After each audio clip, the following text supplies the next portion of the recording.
আসসালামু আলাইকুম, সবাই কেমন আছেন? আলহামদুলিল্লাহ আমি ভালো আছি। পর্দা চেঞ্জ করে নিচ্ছি। গতকালকে রাতে আমি বাড়ি থেকে আসছি, বাবার বাড়ি থেকে ঢাকা এসেছি।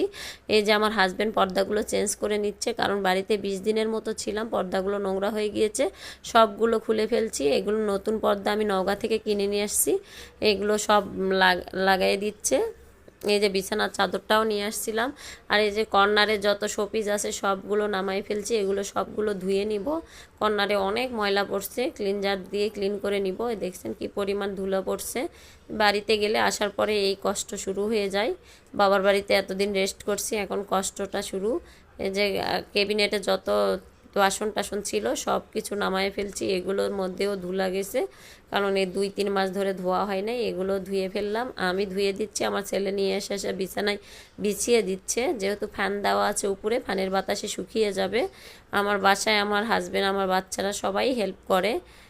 এই যে সবগুলো ও নিয়ে আসতেছে। এই যে টেবিলের এটাও কিনছি, টেবিলের উপরে বিছিয়ে দিয়েছি। এই বিছানার চাদরটা নিয়েছি, টোটাল 4টা বিছানা চাদর কিনেছি, আস্তে আস্তে সব শেয়ার করব। ছোট বেডেরও 2টা কিনছি।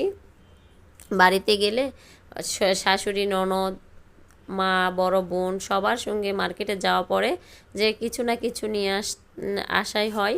কারণ দেখতে দেখতে মার্কেটে ঘুরতে ঘুরতে কিছু দেখে ফেললে ভালো লেগে যায়, ভাবি যে কিনবো না, তারপরেও কিনা হয়ে যায়।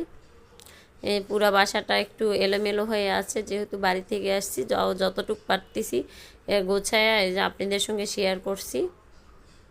এখানে সাদাটা বেশি ভালো লাগে না এই কালোটা বেশি ভালো লাগে, সেটা কমেন্ট করে জানাবেন। যারা আমার আগের ভিডিওটা দেখছেন তারা জানেন সাদাটা বেশি ভালো লাগবে না কালোটা বেশি ভালো লাগে। আর আমার ভিডিওটা যদি ভালো লাগে প্লিজ সাবস্ক্রাইব করে দিবেন। এই যে গাছগুলো মাশাআল্লাহ অনেক সুন্দর আছে। আমি ভেবেছিলাম যে বাড়ি থেকে আসার পরে গাছগুলো মনে হয় নষ্ট হয়ে যাবে, কিন্তু না, অনেক সুন্দর আছে। সব গাছগুলোই তরতাজা আছে।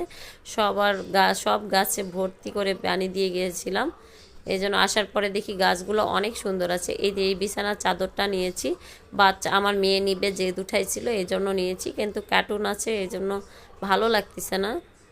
কিচ্ছু করার নাই, মেয়ে জেদ ধরছে, কিছুদিন বিছিয়ে রাখার পরে উঠিয়ে ফেলবো।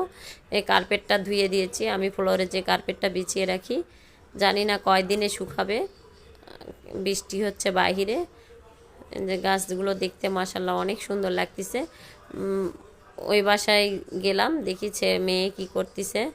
এটা বাসার বাহিরে, এই বাসায় থাকার জন্য আমার অনেক সুবিধা হচ্ছে, যেহেতু বাইরে বৃষ্টি হচ্ছে, সব কাপড়গুলো আমি এখানেই লাড়াই দিচ্ছি, বাতাসে শুকিয়ে যাচ্ছে। 2-3টা দড়ি টাঙাই নিয়েছি এখানে, সব এই বাসাটায় পুরো লাড়াই দিচ্ছি। আমার এই বাসাটা ভাড়া হয়ে গিয়েছে, এই যে বাসাতে লাড়াই দিচ্ছি। সবাই ভালো থাকবেন, আল্লাহ হাফেজ।